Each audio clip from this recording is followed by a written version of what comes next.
Welcome to the Athlete Climate Academy, where we talk with athletes, scientists, and communicators about the critical conversations that we need to have about the climate crisis.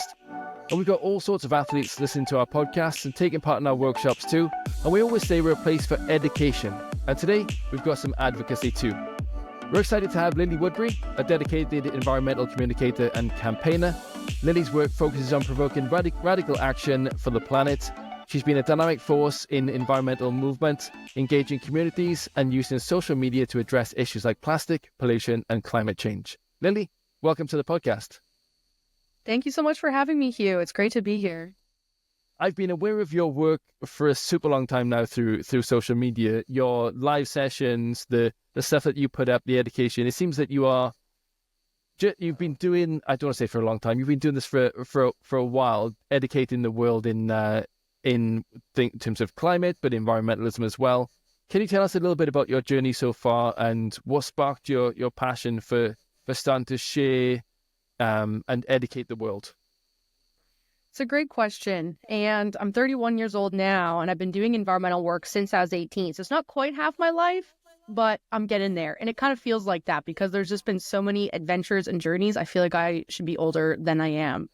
And so growing up, I didn't have environmental education in elementary school, not in high school, like so many of us millennials and the generations above us. However, I grew up in this really incredible remote place, Manitoulin Island in northern Ontario, Ojibwe First Nations territory. And it's actually the world's largest freshwater island on Lake Huron. And it is a natural wonder of the world. It is an island that also has recursive lakes and islands, which is basically like, what would you call it? What's the movie with Leonardo DiCaprio? Inception. It's an inception. Of lakes. It's an inception of lakes and islands. And so I was always growing up outside with the frogs and the beavers and swimming and just loving the outdoors. It's where I spent most of my time. However, I didn't have an idea that, I'm going to get into environmentalism like kids in an elementary school and high school do now. It wasn't until I moved back to Tofino, which is where I live now, Tloquet First Nations territory, that I started learning about the environmental crisis, learning about the iconic history of environmentalism in this region to stop clear cutting of old growth forests. And at that point, I'd actually wanted to go to university to do cinema studies and get into film. Though learning about the movement, it was like a light bulb went off. I remember just one night I was thinking about it, looking at the stars, and it was like, I'm meant to be part of this movement. I'm meant to lend my skills to this environmental movement. And I'm quite an indecisive, fickle person, unfortunately. However, that moment was crystal clear, and I don't think I've ever been as crystal clear about anything else in my life, and it's probably the best decision I ever made. So, been going on that track since. Yeah, I mean, I think I have now been doing this for half my life. I came out of uni, I'm 40 now, I came out of uni when I was 22. I'd already been doing it for a year or two. And my very first thing I came out of university I started doing was work for the British Council as a climate change champion, I think they were calling us at the time. Cool. It's back 18 years ago.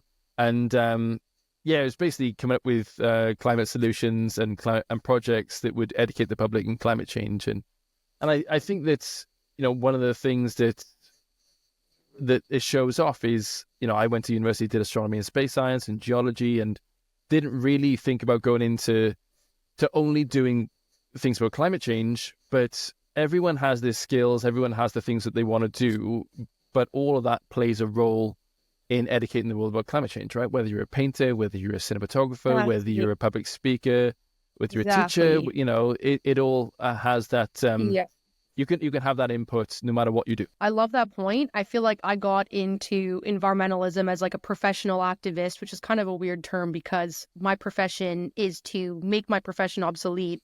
And really so much of my job is exactly what you said, is just helping realize that you don't need a special education or skills to be part of the social climate environmental movement. We need every kind of skill and anyone can join, and it's going to make it more effective. So it's kind of an interesting dynamic. And you are, like, when I'm on Instagram, you are one of the most prolific people on there, I think, that I follow. You're so quite nice. Relentless in like educating people and talking to people about the movements that you're part of. And you're involved in so many various campaigns. Can you give us just an overview of a couple of those and your kind of favorite parts of them? Yeah, so with Surfrider Foundation Canada, who I work for, and if for anyone's listening who's not familiar with us, our mission is the protection and enjoyment of the ocean, beaches, and waves for all people. And we are a campaign-based organization, so our metric of success is always trying to win campaign victories, which is a decision made by a governing body in favor of coastal, ocean protection, beach access, clean water, addressing plastic pollution, climate, all that fun jazz. And so with our campaigns, the way our model works is we're grassroots and bottom up. So we have chapters that work in communities and clubs that work in schools. And so they design these local, either community or institution-based campaigns. And for instance, I'll choose one of our most influential ones of banning single-use plastics. And so they're able to mobilize on the ground, create that voluntary change and buy-in, build that movement, bring as many people in as possible, and then get school bans on single-use plastics and also local government bans. So where I live here in Tofino, the District of Tofino and District of Ucluelet, from our campaigning, were the first towns in Canada to ban plastic straws, some of the first to ban plastic bags, the first to ban plastic cutlery, the first to ban plastic polystyrene containers, and now hopefully we'll be the first to ban single-use plastic water bottles 1 liter and under. And right now we're just waiting for the government of British Columbia to give that permission, because the local governments are the creature of the province. So they don't have the authority to just do that ban on their own. But we're hopeful. We think the BC government's going to go for it. And so from that grassroots bottom up, we're able to take those local victories and then use that to influence decision makers at that provincial and also that national level. And that's how we've gotten the Clean BC Plastics Action Plan in British Columbia, and also the National Strategy on Zero Plastic Waste across Canada as well. And that all started in a few small towns where nobody said it was possible. And here we are. And really, the single-use plastic bans should have been done a long time ago, and we need to be doing way more drastic action. Our template, though, for campaigning remains the same. Yeah, and it's one of those things where it can feel quite overwhelming when you're trying to create change. It's one of the reasons I really love the fact that I'm from quite a small country. We've got 3 million people in Wales, and Nice. Our government are quite progressive when it comes to this kind of thing. We were the first in the UK to ban single-use plastic bags, or to not to ban them, but to put a tax on them, so 10 pence per bag or whatever it was, and to start thinking about how we start banning single-use plastics and working our way up. And I find that with small countries, not that yours is a small country, but I find that sometimes in small countries, small communities, maybe it's county level, maybe it's town level, to work your way up and show the big boys what you can do. I feel that that's sometimes, plastic straws are a good example. Something like 0.01% of ocean waste is plastic straws, but Totally. that ban on it just, it's more than like taking the plastic from the ocean. It's the moral victory, and it's to show what we can do. Here's one little thing that we can do. How about we go and do it that next step up? Yeah, exactly. And that's what it needed to be, and I think has been for a lot of people, was that entryway into activism. I think now we've spent way too long on it. Like you say, single-use plastic waste makes up such a small minority compared to all of the dominant forms of plastic pollution. But as you say, that really sparked global awareness, because prior to 2016, 2017, there wasn't a whole lot of talk about it. It blew up with single-use plastics. And now we all have such a broader understanding on not just the end disposal issue with plastics that we see with the marine environment, but the whole life cycle of plastics and how that exacerbates environmental injustices, the climate crisis, obviously plastic pollution. So as you say, it's a great entry point. And especially for athletes as well. Like, I feel like as a mountaineer, as an alpinist and a skier, the thing that I'm linked to the most when it comes to climate action is glaciers. Like, I always get asked about glaciers and go and to film them and to photograph them, and I spend most of my time around them, and that's what I do as a mountaineer. I feel like as surfers, like, that link is obviously the ocean, and it's going to be plastic pollution, it's going to be sewage, it's going to be all that kind of stuff, water rights, and all that kind of stuff that has the link to the place that you spend the most time. And I think for athletes in general, it's good for us to put our gaze elsewhere sometimes and see what other athletes are doing and how we can learn from each other. Like, I think the mountaineering community can learn a lot. In the UK, we've got the Surfers Against Sewage, and they are just an amazing community of people that we can learn loads from. So what are the surfing community doing out there? What are some of the big wins that you've had, some of the things that you're pushing for? Yeah, it's a great question. And there's so many incredible surf environmental nonprofits. We actually all meet at the Global Wave Conference. The last one took place last October in Portugal. We were at Nazare, Air Sierra, Peniche. It was incredible and so inspiring because you just had all the surf NGOs together, all talking about the different coastal marine issues that we're working on. And so again, Surfers Against Sewage was there talking about their work on plastics and sewage.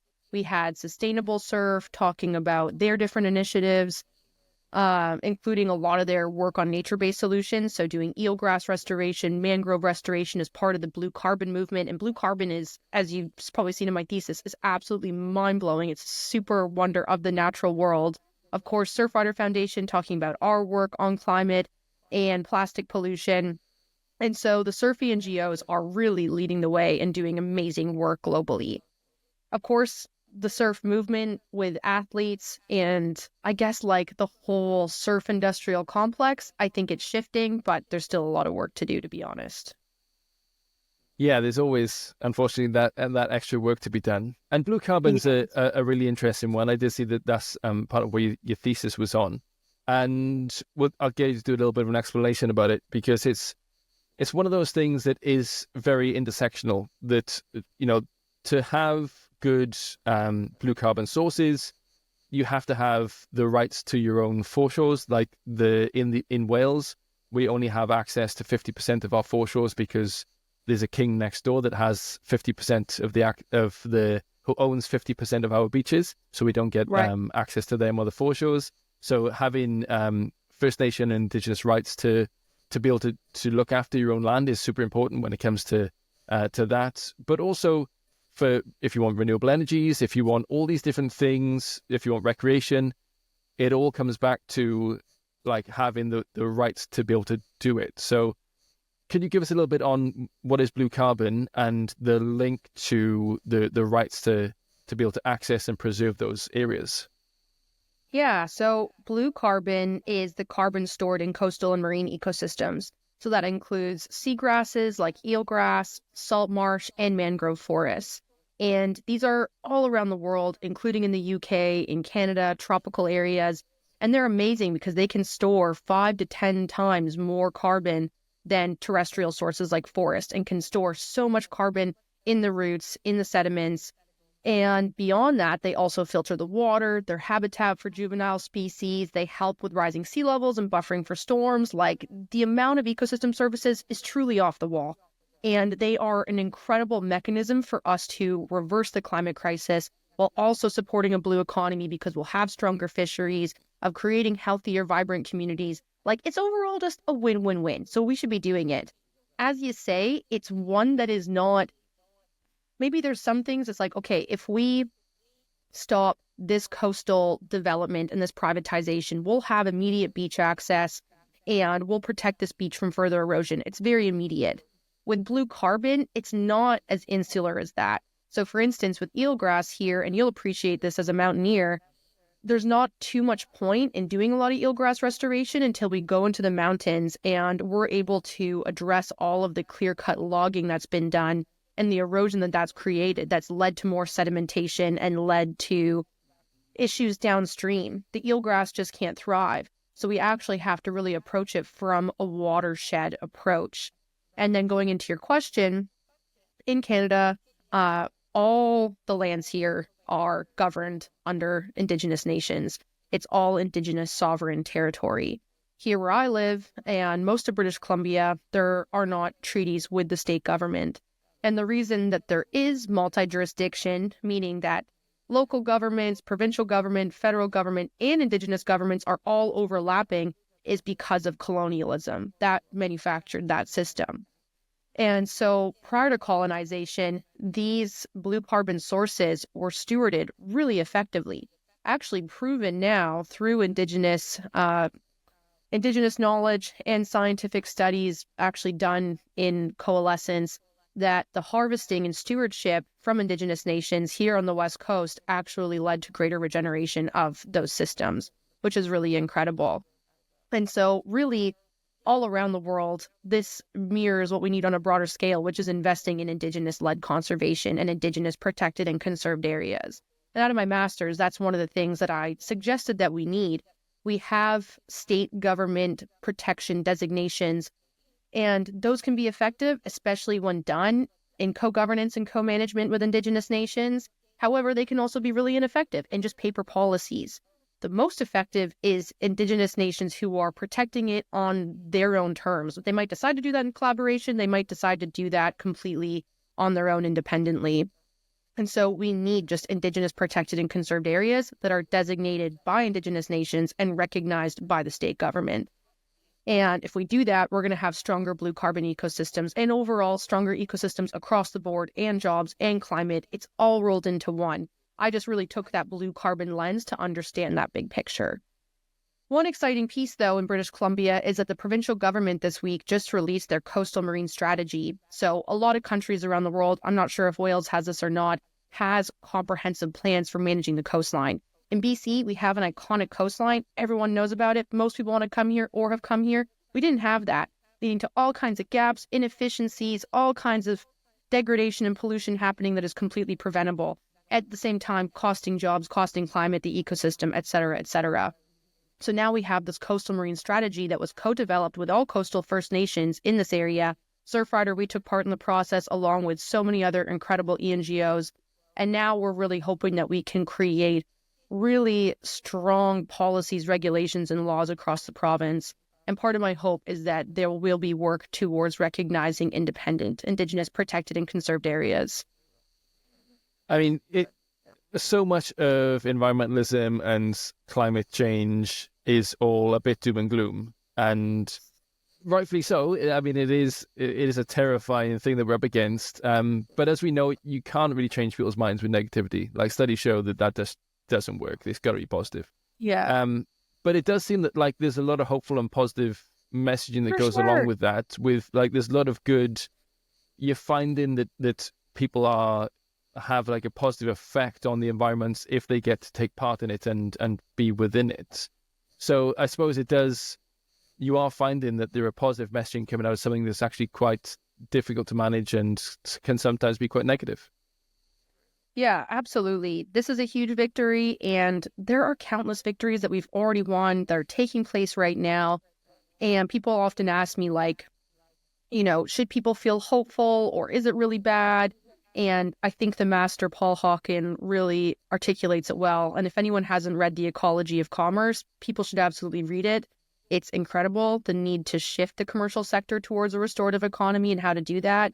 And he asked that same question of like, should we be hopeful or should we be doom and gloom? And he's like, it's both. We're complex humans. We feel ambivalence about all kinds of scenarios throughout our lives. So why wouldn't we feel ambivalence about this?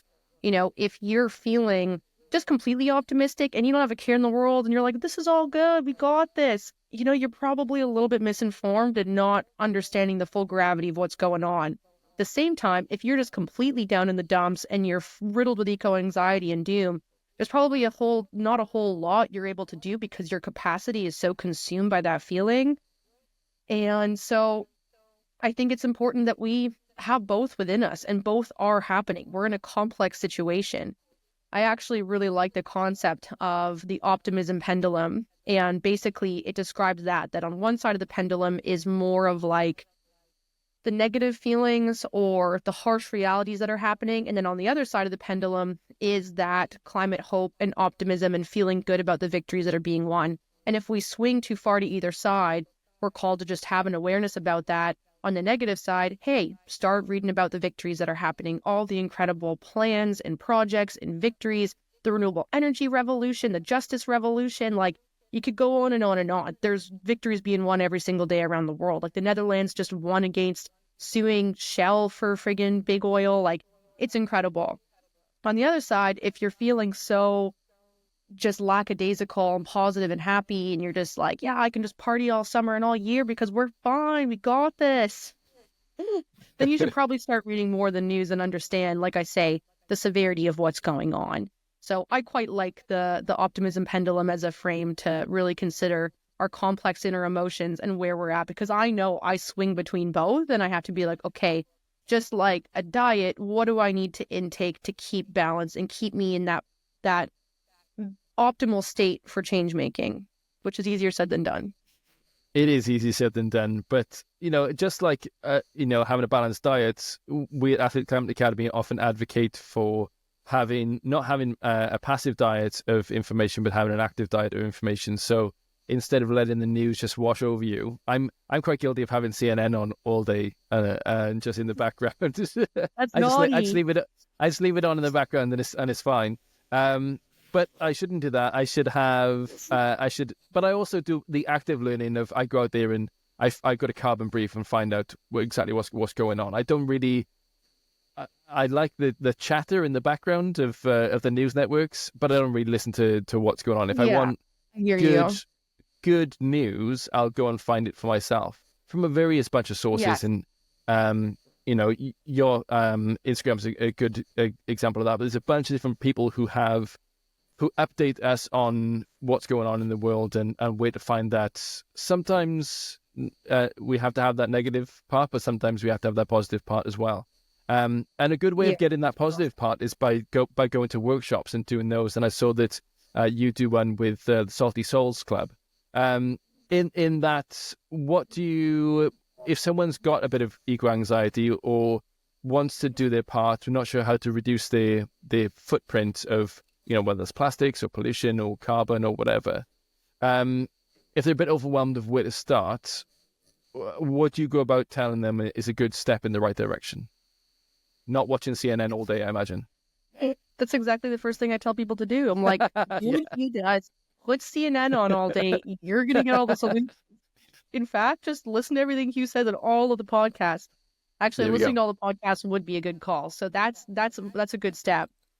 Overall, it's a good question, and it really depends on people's circumstances. What I often say is that systemic change, the changes that we're making to change institutions, commercial sector, industry, policies, laws, regulations, all that structural stuff, and then the personal lifestyle things, those are usually pitted against one another.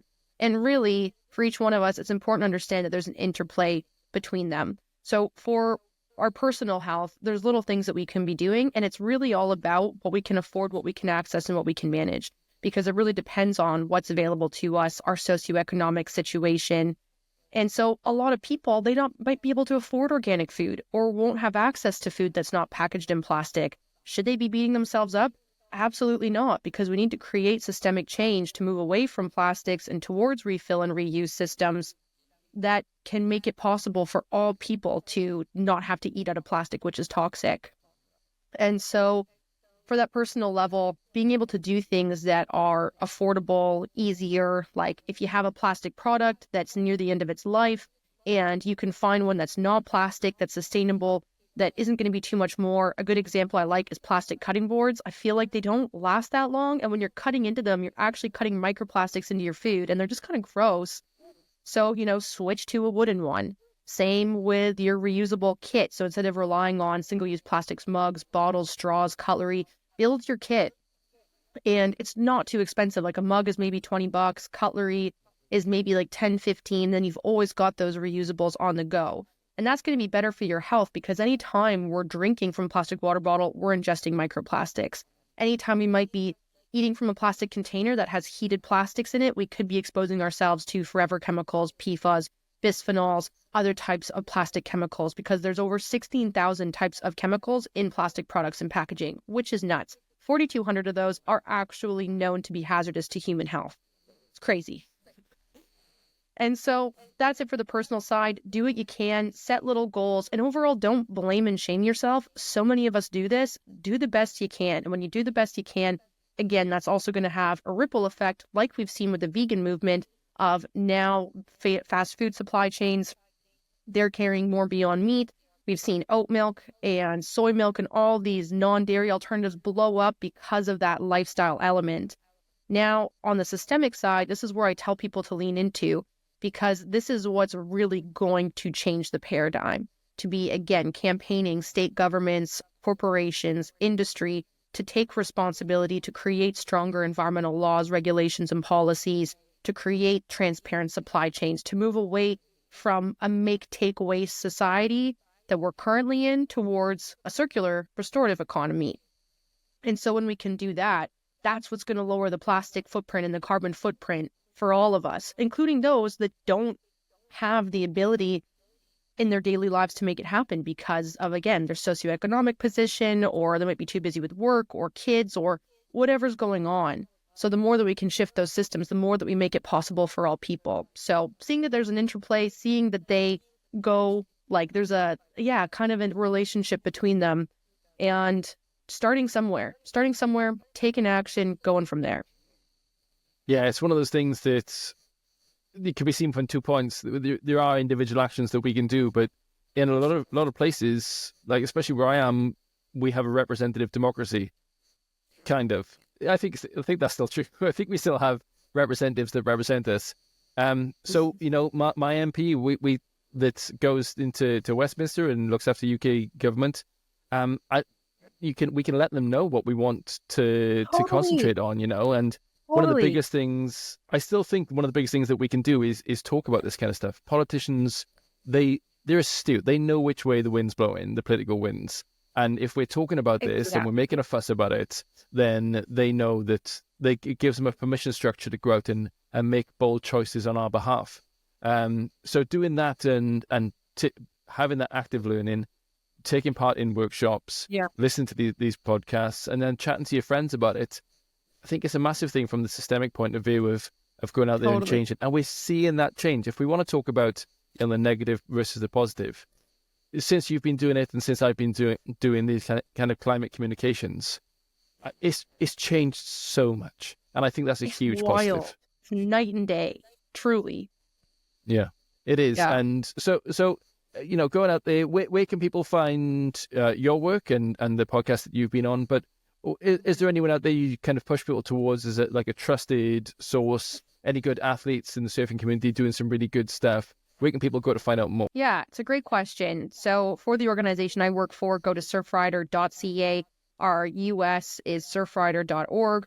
Both sites, we have tons of ways people can take action. Right now, we actually have a campaign to get toxic polystyrene out of floating infrastructure. So all the docks and rafts and float homes, anything that's floating on the ocean, a lot of it's just using open foam blocks, that same foam that we see in electronic packaging, in the grocery with meat and fish packaging. And so we're trying to get that foam out of aquatic infrastructure. So you can go to surfrider.ca/ban-foam.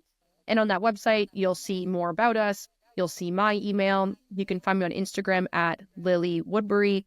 And Surfrider, our Instagram is at surfrider_Canada. In terms of people that I recommend in the surfing world, I really like Greg Long. He's an awesome big wave surfer, and he really says it as it is. He doesn't beat around the bush, and I appreciate that. He has really come out and taken some strong stands on certain brands, and I love that. It's important to hold them accountable. He's also a Surfrider ambassador.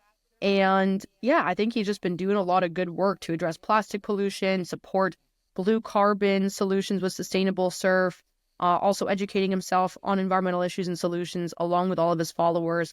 And I think that is really the roadmap that all athletes should be looking to do. So many athletes, really exemplified by your podcast, are doing that. And there's room for so many more. In terms of activists to follow, there's so many incredible ones. Like, just look to who I'm following on Instagram and you'll see a whole lot of them. Clayton Thomas Mueller, he's an incredible First Nations activist in Canada. He's a friend of mine. He's wonderful. Also Naomi Klein, she's a Canadian activist that is absolutely badass. Same with Zipporah Berman. She runs Stand Earth and is also the chair of the Fossil Fuel Non-Proliferation Treaty Initiative. So we need a global fossil fuel treaty. Also, Michaela Loach is a UK-based activist who's absolutely unreal. The list goes on and on and on. There are so many out there. Leah Thomas, she's wonderful, from Intersectional Environmentalist. So search them out, and then you'll be like me, and your whole Instagram feed will just be all activists and all environmentalists, and you'll be like, what is going on? But it really goes to show how spoiled we are in a really good way that we have so many people fighting for our planet. And I know that everyone listening to this podcast is keen to do the same. Lilly Woodbury is an environmental communicator and amazing advocate for our planet. Lilly, thank you so much for being on the podcast. Thanks for having me, Hugh. It's been so much fun with you.